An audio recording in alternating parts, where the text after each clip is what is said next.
Hi, my name is Norman Cohn. For 7 or 8 years, my name was Swami Anand Prageet. I was a disciple of Bhagwan Sri Rajneesh.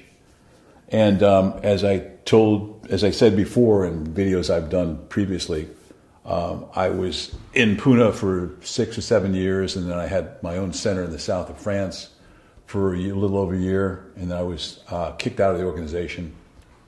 I only spent a few days at the ranch.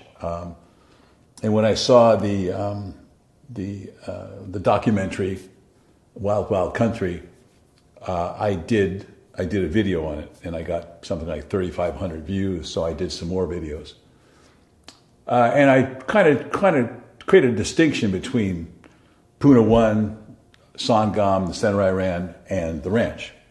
And I spent one of the videos taking the piss out of the ranch, and I talked about it the way I wanted to talk about it, and I'm kind of done with that. There's something that stimulated me to do another one, and what this one is really about, loosely, is the difference between Poona1, Sangam, and this country, United States of America.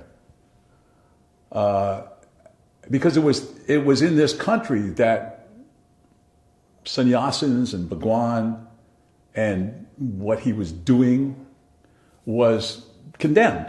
They were called a cult. And obviously they might have had good reasons because of the way the ranch was run and what happened with Sheila, what happened in the documentary. But then I go back to look at our lifestyle and the way we lived together in Poona1 and Sangam. And I eventually came back to this country about around 1984, after being away for 10 years. I left the country in 1974. The people I liked kept getting shot and killed. Malcolm X, Martin Luther King, the Kennedys. A dear friend of mine was killed by the police. And so, and then also it was during the Vietnam War. I was a lawyer in San Francisco during the Vietnam War. We represented conscientious objectors. We marched against the war. I had the opportunity to meet guys coming back from Vietnam because they would stop in San Francisco, and I'd be at bars buying them drinks, and I'd ask them what was really going on, and they'd tell me. And I was very much against the war. I thought it was a stupid war to be in. I was very much against it. And the Ken Burns videos that came out recently about the war kind of substantiates my feelings. If you watch the videos, there are quite a few of them, but it's a good history lesson on the Vietnam War. You can really see that was a manipulation by our government. They lied to us, and so that's another reason I got the hell out of here. So when I came back to this country, I didn't know whether I wanted to stay or not. So I came back to see my parents around the San Francisco area, Bay Area. And I used to run in the morning. I used to run 2 miles in the morning just to wake up. And it was a beautiful day. I was down at the Marina Greens in San Francisco. I ran my 2 miles. I got myself a cup of coffee. I was sitting on a park bench, just enjoying my coffee, watching people go to work. They're all dressed up. People are going to work down towards the financial district. And I had this kind of a simplistic idea about, do I want to stay in this country? What's this country all about? And at that point, it became very clear to me that the country was a playing field. I saw it as a playing field, like a football field or a basketball court. And the game that's being played here, that I saw back then, I still see it, is commerce. It's a game of commerce. It's about money. That's all it's about. It's all it's ever been about, okay? If you go back to slavery, that was about money. And what the problem right now is, that I see, is that the government that we presently have is run by big business. It's a plutocracy. And you could pretty well clearly see this by the Republicans that are in power right now. They will lie, they will cheat, they will manipulate, in order to represent big business. Perfect example, the UN report that just came out on climate change. This is based upon scientific information that's been around for a long time. There's very little doubt anywhere in anybody's mind.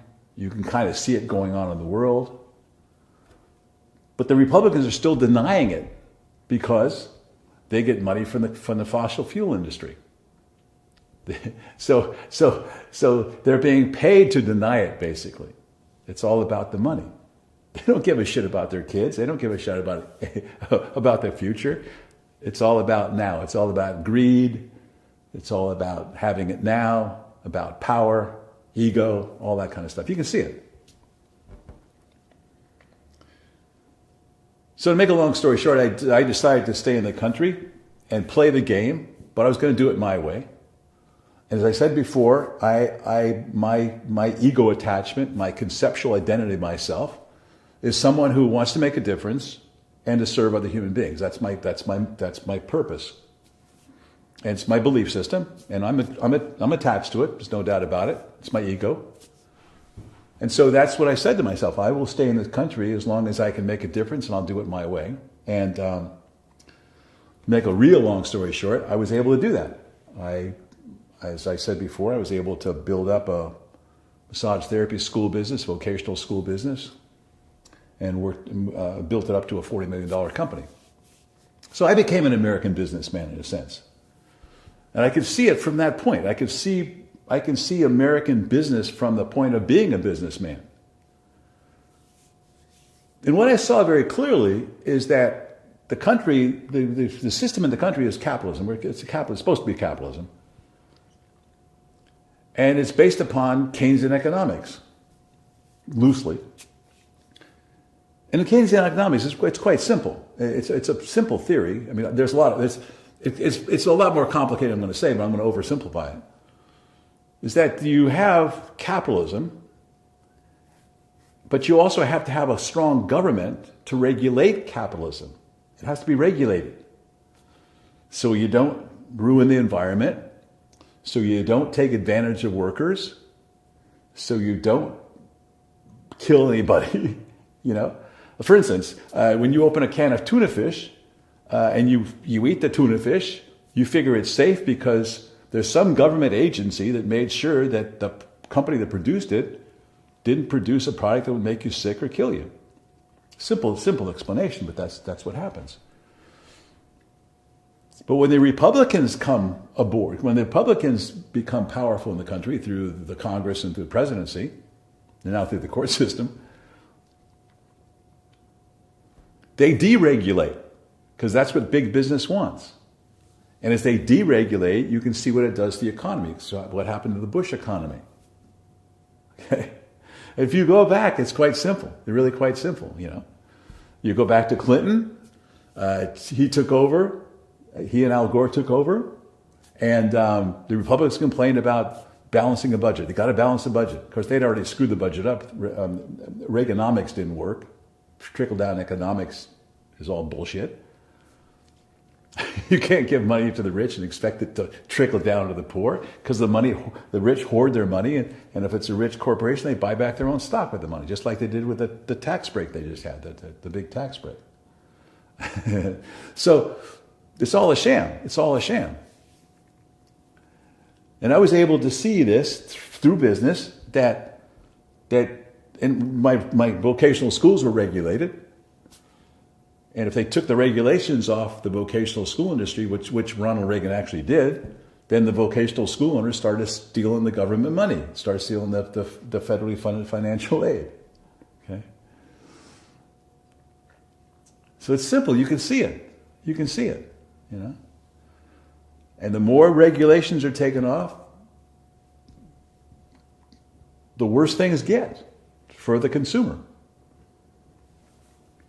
All right. So where does this take us with this whole idea of Poona, Sangam in the United States? Okay. So right now, it's pretty obvious that the government is run by money. It's run by big business. And it's a plutocracy. It's run by a very small group of very, very rich people. And as this goes on, there's a greater gap. That's what Bernie Sanders was complaining about. There's a bigger gap between the rich and the poor. We're dissolving the middle class. Well, it's practically dissolved. And what happens is the rich people move away from the poor people, away from living next to them and away from knowing them and dealing with them, that they really don't have any connection. The other thing that's missing in this whole plutocracy run by big business is compassion and empathy. You can see that, okay? I've got to the point where in my life where I choose my friends based upon their circle of compassion and empathy. If a person has a large circle of compassion and empathy, I'm good. I'm good with that person. I like that person. I don't care what they do, how much money they have, but as long as they have that big circle of empathy and compassion, they're loving people, they're kind-hearted people, I'm in. And the smaller, it's what I call my asshole test. The smaller the circle of empathy and compassion, the more I don't have anything to do with them. Now just imagine this, okay? So we got this idea of a circle of empathy and compassion, okay? So draw a circle of empathy and compassion around Donald Trump. Quite small, isn't it? Or around Mike Pence. This other little asshole, I forgot his name. I always forget his name. I always forget that guy's name. Paul something or other? Huh? Paul Ryan. I always forget this. Yeah. It's a mental block. Anyway, where's the end? There's no empathy and compassion. The governor of Michigan. These poor people in Flint, Michigan. Their water is poisoned. He doesn't give a shit. Mainly because they're dark-skinned people. Dark-skinned people. I'm going to talk about racism. Let's not talk about racism right now. That's fun to do. So let's go back to the ashram now. Let's go back to Poona1 and Sangam. It was quite obvious that Lakshmi, Diksha, and Mukta, they weren't in it for the money. They weren't into politics for money. They weren't into running the ashram for money. In fact, I think, as I know Diksha and Mukta, I'm not sure about Lakshmi, they gave money. When I ran Sangam, I wasn't in it for the money. In fact, Sangam cost me money. I was the one who put the money in. I started it with my own money. I earned money doing groups around Europe at the Sanyassin centers, and I put that money into Sangam. It's a pass-through. Now, I did have a stash of money that I earned because when I was kicked out of Poona, I didn't have any money. So I figured if I was going to be kicked out of Sangam, I might as well have a stash somewhere. So I had a stash, but I earned that money myself. So we weren't in it for the money. I don't know about Bhagwan. Who knows, But I knew Mukta, Lakshmi, and Diksha really well, and they weren't greedy. They weren't in it for the money. They were in it for the good reason. If you imagine, if you were to draw a circle of compassion and empathy around Mukta, around Diksha, around Lakshmi, it'd be quite large, wouldn't it? And hopefully, if you drove around me, if you're in Sangam, I hope it would be large also. So let's talk about racism. So Poona1, well, we were in India. You have dark-skinned people in India. In fact, some people in India have very dark skin.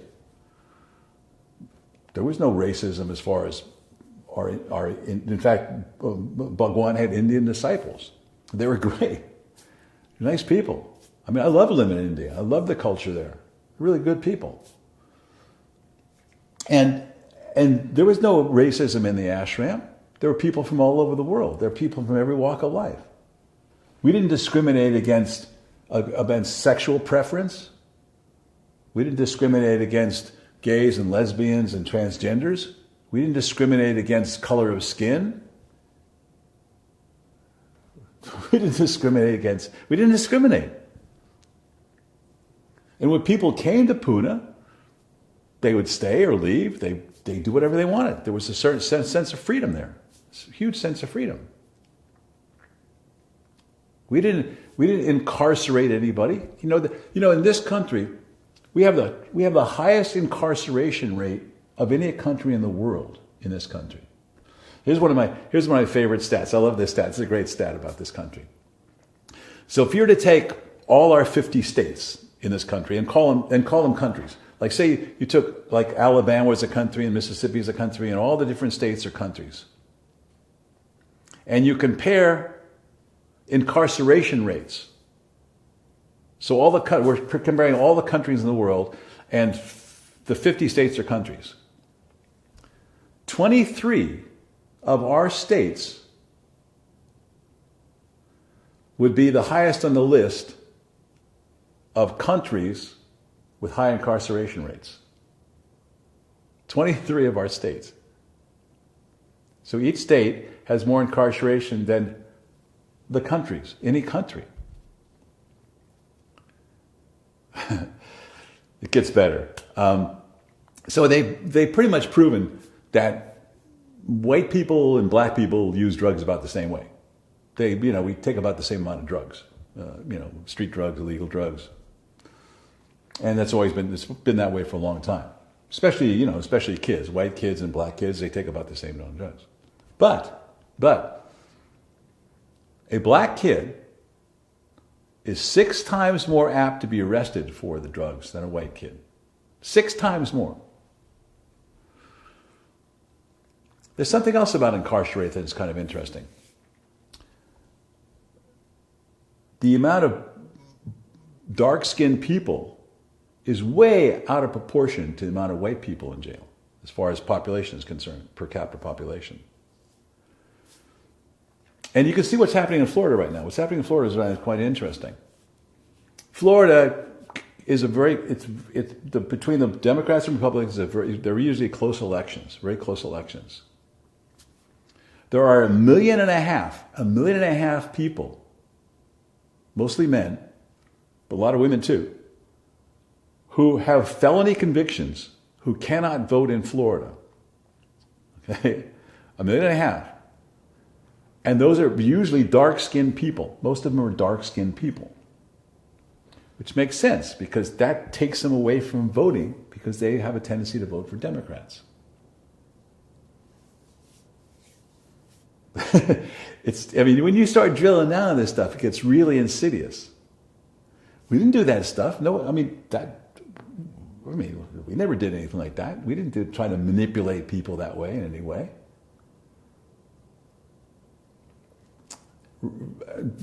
Racism, it just goes on and on and on. If you look what's happening, okay? For instance, look what's happened in Puerto Rico. 3,000 people died. The government didn't come to anybody's rescue. They didn't help people. Donald Trump is denying it. And they just happen to be dark-skinned people.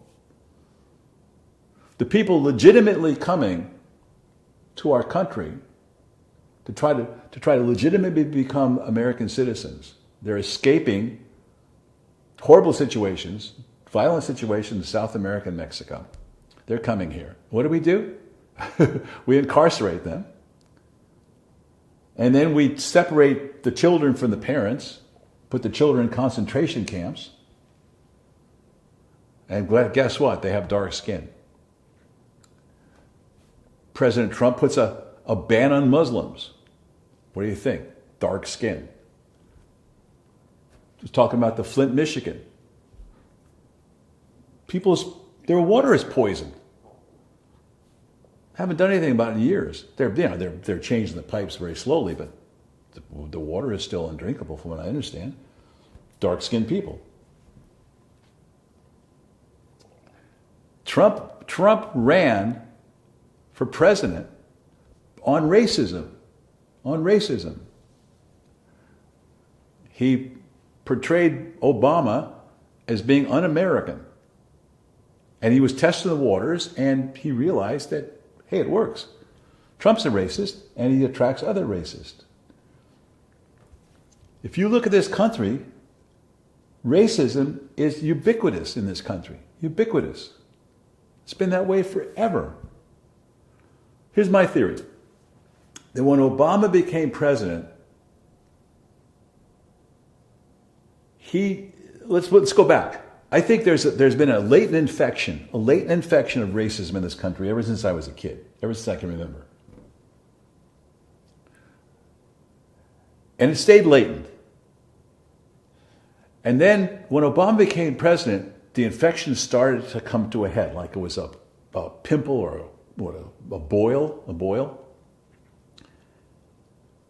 And when Trump became president, as a white lash of Obama, people say that they voted for him because he was no, they voted because they were racist. He got the racist vote. The racists put him in. It was racism that got him elected.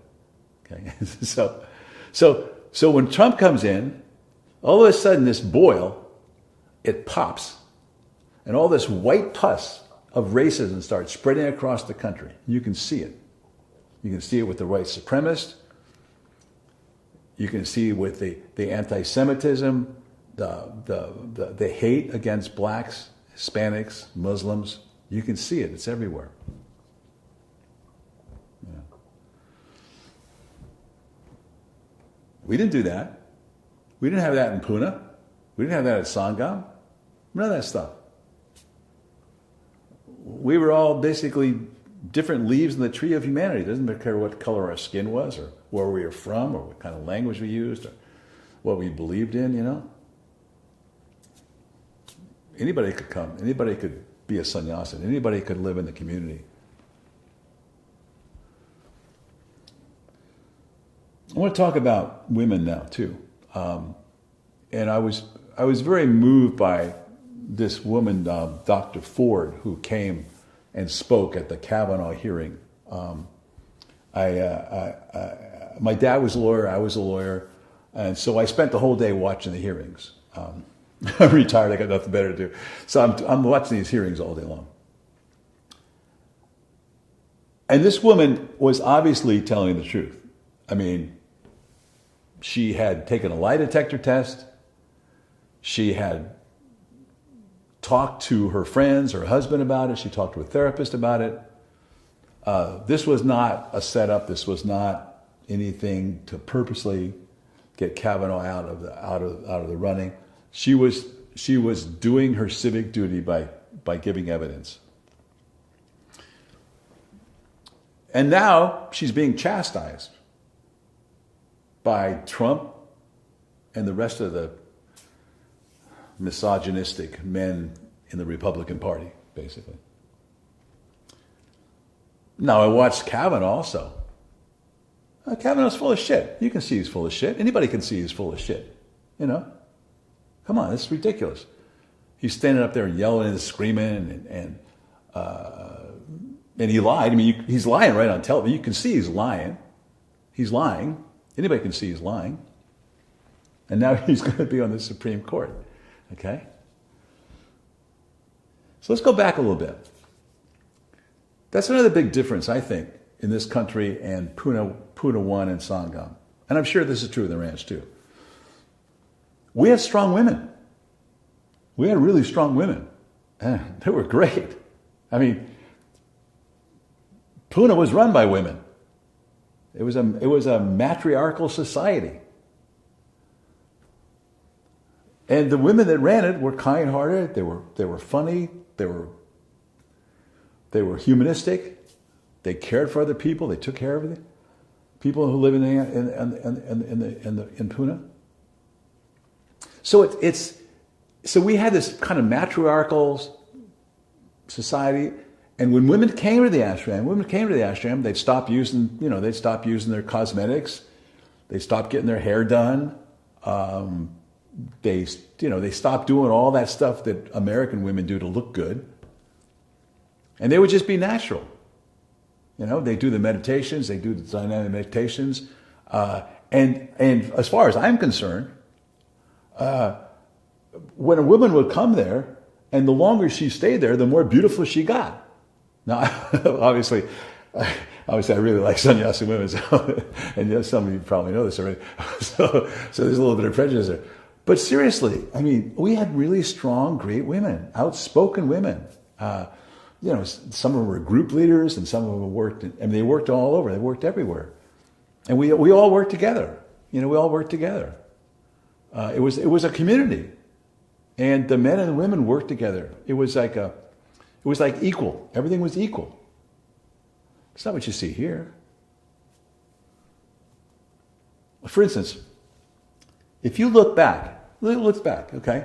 You had a woman running for president, Hillary Clinton, probably the most qualified person to ever run for president in the history of this country. Totally qualified. Brilliant woman. And the women in this country had a chance to have a woman president. A woman president, okay? Talk about break through the glass ceiling. Bam. Open the door for a lot of women. Be great. And then she was working against Donald Trump, who's a misogynist. He's obviously a misogynist. The way he talks about women, the way he treats women. All these women are lining up saying that they were sexually abused by him. Okay, come on, he was fucking a stripper while his wife's having a baby. I mean, this guy's a no-class operator. Okay, anybody knows that. And the women in this country couldn't get a woman elected president. What? I mean, help me understand that. My girlfriend, she used to live in the South, and she tries to explain it to me. I just don't get it. But evidently what happens is this. It's kind of interesting. If you have these religions, you take what is it called? The evangelist, or what's it called? What the hell is it? Fundamental evangelicals. That's right. Fundamental evangelicals. Christian evangelicals. They make up about a little over 25% of the voting population now. 25% of the voting population. And they are issue voters, okay? They vote on issues. There's two issues they vote on. One issue is abortion, okay? Abortion. And the next issue is same-sex marriage. So those are the two issues they vote on. Now, Roe versus Wade is the strongest legislation, the strongest law that protects women in our country. It gives the woman a right to have an abortion if she wants. That's what it originally set out to do. And because Hillary Clinton lost the election and Trump became president, Trump has already chosen 2 Supreme Court justices who are so right-wing, who are so conservative, that they will probably they won't overturn Roe versus Wade, but they'll take all the meat off of it. Okay? We already have states that have laws. They're waiting to pass, going to take up to the Supreme Court to be tested. I think Mississippi has a law now that will make abortion murder. Okay? Murder. Can you imagine? So in other words, a woman wants an abortion, but she can't get one because if she gets an abortion, she'll be charged with murder. Okay? And the women of this country couldn't get a woman president? That's amazing to me. That's amazing. I'll tell you something. If it was up to the women in Poona and the women in Sangam, there'd be a woman president in this country. Come on, give me a break. Okay? Let's look at the different lifestyles we had. Look at the different lifestyles we had. In this country, 1 out of every 3 people in this country, 1 out of every 3, 33% of these people in this country are clinically obese, which is a disease, okay? Obese. You didn't see a lot of obesity in Poona or Sangam, except for Fat Sushila. But, I don't like her. Anyway, so, you didn't see that. You saw healthy people dancing and sex and money. Let's go sex and money. We already talked about money. How about sex? The pornography is a $1 billion industry in this country. $1 billion industry in this country. We didn't have any pornography in Poona and not in Sangam. If someone wanted to felt like making love, they would go ask somebody. And if that person said no, they could go ask somebody else. And if you follow the rule of 10, you never get to 10. You walk through the ashram at night and you only hear people climaxing, you know. It was natural. Very natural. There were no weird shit happening around sex. There really wasn't. Now, people would argue and fight and, you know, like everybody else, but there was no pornography. Now, one of the things that motivated me to do this 5th video, in fact, I think it was the thing that motivated me to do this 5th video. I've talked about it before in the 4th video, is that I was watching the news, and it was right after a school shooting. And the school shooting had occurred in a very middle-class, safe neighborhood, very white, safe neighborhood, in a very safe area. And it was just a normal high school in a very safe area. And there's a school shooting there. So there's a reporter with a microphone sitting down with this young lady who was one of the students who was there when her classmates were gunned down. And he's asking her these questions. And he asked her a question. It went something like this. I don't know the exact words. It went something like this. He said, it must have been a surprise or a shock to you for this to happen in such a place like this. And he said, and she says to him this. She says something to the effect of this. She says, no, it wasn't a surprise at all. We expect things like this to happen. We are afraid things like this will happen. Now here's this young girl, high school girl, living in a very safe area, who goes to school afraid to be gunned down by some asshole with an assault rifle. That's what's happening in our country right now. Well, now let's go to Poona and Sangam. We didn't have kids at Sangam. For some reason, we had no kids at Sangam. But in Poona, we had a lot of kids. And they were wild. They were really wild. They were out there. But they weren't afraid of being gunned down by some asshole with an assault rifle. Okay? In fact, the Washington Post put an article out not too long ago saying that there are more guns in this country than there are people. More guns than people. There were no guns in Poona. I didn't see any guns in Poona. There were definitely no guns in Sangam. So imagine, our kids are out playing, screwing around. I mean, they were funny. They were funny guys. Our kids were funny. But they weren't scared. They weren't afraid that someone's going to shoot them. That's an awful thing for our children to have to be afraid of. To get up in the morning and go to school and be afraid they're going to be shot and killed. And look at all the school shootings we have. And they're all over television. They always publish them. You know. Another thing I hear about, and you know, I'm sure that people that were in Poona and Sangam and some of you obviously in the ranch are getting sick and tired of this word. It's the word cult. They call sannyasins cults. We're a member of a cult. And, you know, I can see where if you watched the Wild Wild West video and saw what happened there, you could kind of call, well, yeah, that's like a cult, okay?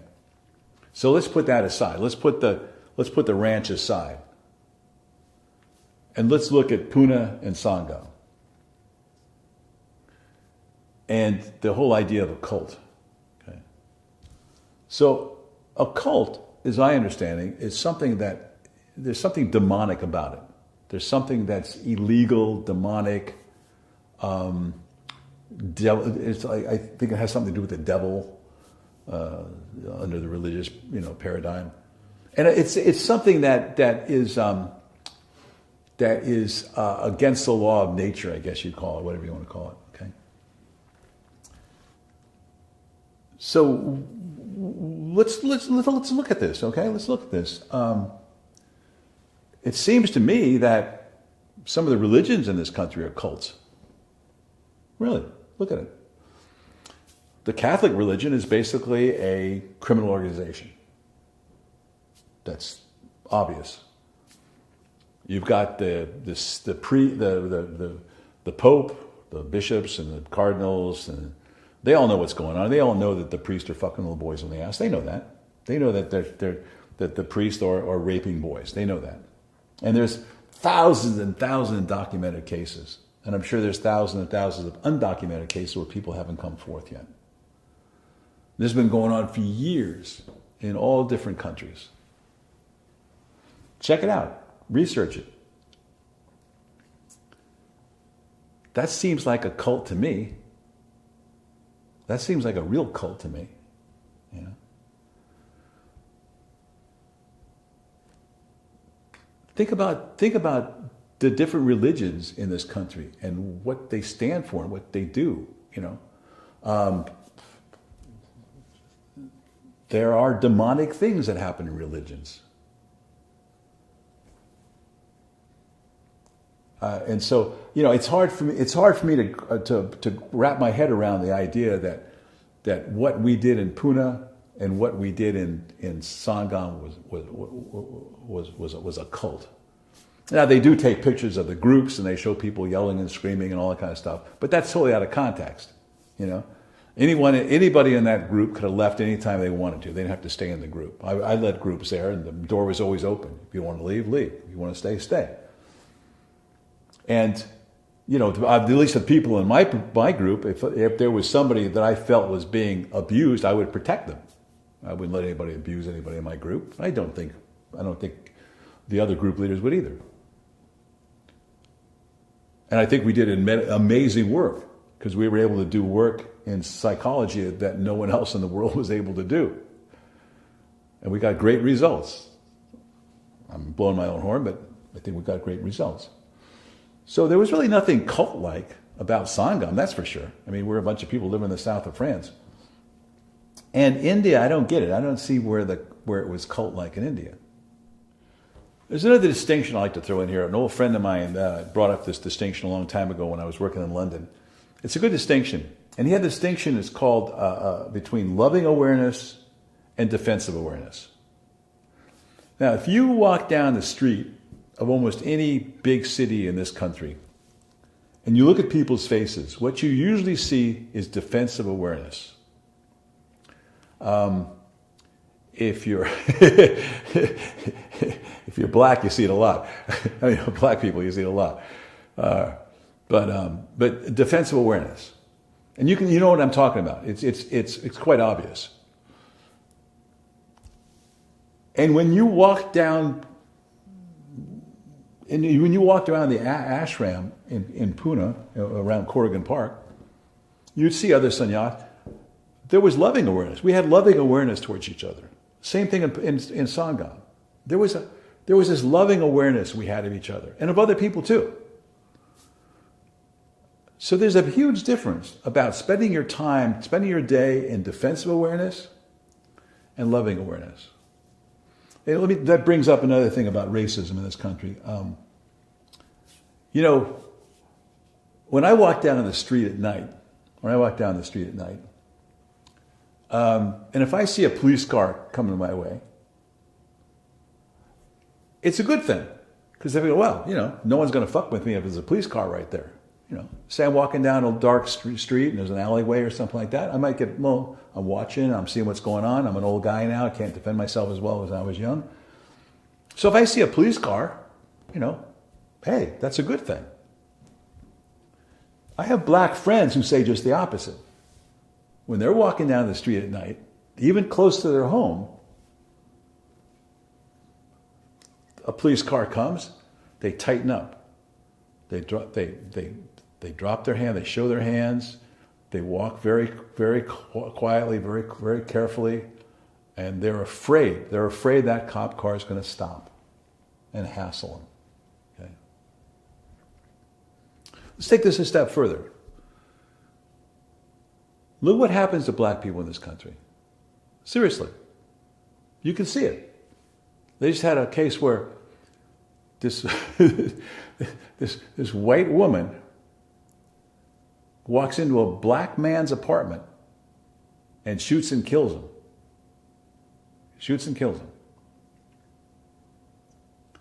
And they're trying to find something wrong with the black guy. He's sitting in this goddamn apartment, alone. And somehow she gets in. She says the door's unlocked. But that doesn't make sense because this black guy happens to dress really well because he's afraid he's going to get hassled by the police. He's going to be hassled. So you don't suppose a guy that's careful is going to leave his door unlocked at night. She shot and killed the guy. Shot and killed him. You saw on television there was this guy out there selling cigarettes, and this little white cop gets this big black guy in a chokehold, which is against the rules, by the way, a chokehold, and he chokes him out. And the guy is saying, "I can't breathe." He says it 8 times, "I can't breathe." The other white cops are standing there watching him. He chokes the guy to death, basically to death. And they just sat there and looked at the guy. Even if they could have saved him, they wouldn't. They just sat there and looked at him. They didn't give a shit. Then there's this young kid, a 12-year-old black boy. 12-year-old black boy. It's wintertime, and there's this park. There's a small park. He's alone in the park, and he's got a little plastic play gun with him. A little play gun, a little plastic play gun. And he's just screwing around. Alone in a park in the wintertime. He's got a little plastic gun, 12-year-old kid, just playing around.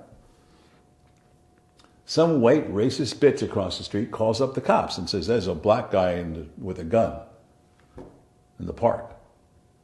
So the cops pull up, the cop opens the door, and within a couple of seconds, he shoots and kills this kid.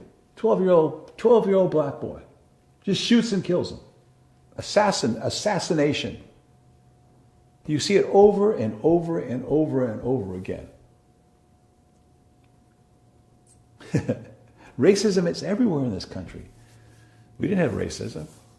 I often thought about this. You know, one of the things I had a problem with Bhagwan and moving to Oregon. I really did have this problem because I got to really love the Indian sannyasins in Poona. Really got to love them. They were great people. And I remember sometimes I'd be guarding on a high holy day. I'd be guarding Bhagwan. You know, Shiva would be on one side, I'd be on the other side, so people wouldn't jump on Bhagwan. So we were sitting there waiting for somebody to jump, so we'd hold them back so they wouldn't hurt him. And basically, you know, no one did that, but we just made sure they didn't, you know, accidentally, whatever. And I remember seeing, like for instance, like a little rickshaw driver coming in. He's got his cleanest dirty shirt on. He's got his old mala around his neck. He's got a piece of fruit, like a mango or something like that. He goes up and bows in front of Bhagwan and puts a mango by Bhagwan's feet. Bhagwan leans down and puts his hand like that. And you could tell that there was so much love there. There was so much kindness and so much humanity. And it was really touching to see this humble guy doing that with Bhagwan and Bhagwan kind of blessing him, you know. It was really beautiful. And then they'd have the Indian women come in, the Indian women sannyasins come in. They'd have their cleanest sari on, you know, and sometimes there was holes in it because they clean it and bang on rocks, and so they rip them. So they got these ripped saris and there's holes in them, but they're clean, you know, and they're all dressed up for the high holy day, and they bow before, and they're so devoted that they pass out sometimes. We used to have to carry them off. They were so devoted to Bhagwan. What happens to all these Indian sannyasins when Bhagwan hoofs it off to Oregon? A racist state if I've ever seen one. Okay? What happens when they go to Oregon? I mean, just imagine this. So we've got some Indian sannyasins who have enough money to fly to Oregon, which most of them I'm sure didn't. So say we have some rich Indian sannyasins who want to come to Oregon to visit their master. See, in India, a person having a master is like normal. So if an Indian person has an enlightened master, that's their master for life. The Western sannyasins, they would come to Poona and they'd cock around for a week or 2 weeks or a month or 3 months or whatever it was and go home, take them all off and go back to work. You know, it was just like it was like an experience for them. You know, I mean, after 7 years, I took them all off and I went back to work. I mean, so but the Indian sannyasins, they take this shit seriously. So say you've got some Indian sannyasin who's got a good business, he's got enough money, he's going to take a plane to the United States of America and go to Oregon and take a trip up to see his master. Can't wait. It's a pilgrimage. Dark-skinned Indian guy. So he lands in Portland. He walks off the plane. He's got orange clothes on with a mall around his neck. And he's this dark-skinned Indian guy. And he's got to find his way from Portland up to Antelope. And imagine what could happen to this poor guy with all the racists around here. I mean, I live in the Pacific Northwest. I live next to Seattle. Now, Seattle's a very liberal town, and Portland's a liberal town. But around it, it's not so liberal. Okay? There's a huge amount of racism in the Pacific Northwest. From Oregon to Washington to Idaho. There's a huge amount of racism in Idaho. A bunch of white supremacists up there. But it's all over. I have a black friend. When he leaves King County, when he leaves Seattle, I mean he's a photographer, so he has to go out. When he leaves Seattle, he says the furthest I get from the Seattle, the more scared I get of what's going to happen to me. So you've got this dark-skinned Indian Sanyassin who's going to go see his master, and he's got to go through, Oregon to do it.